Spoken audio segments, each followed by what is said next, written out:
سلام، من مستر دارا هستم و امروز میخوام چند تا نکته برای سلامتی تویی که کارمند یا شاغل هستی بهت بگم.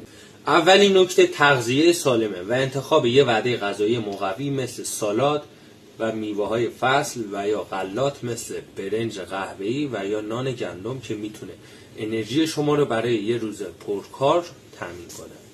حالا یه انتخاب هوشمندانه‌ای که میتونی کنی اینه که از مکمل مولتی مکس استفاده کنی که حاوی 32 تا ماده مغذی هستش و به افزایش تمرکز، کاهش استرس و حتی تقویت سیستم ایمنی بدن کمک میکنه.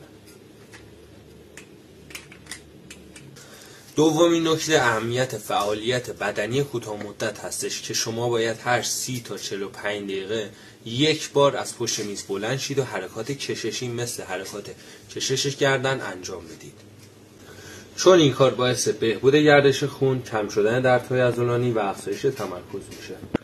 البته با این کار نه تنها سطح انرژی شما حفظ میشه، بلکه باهاش میتونی از خستگی و افت تمرکز جلوگیری کنی.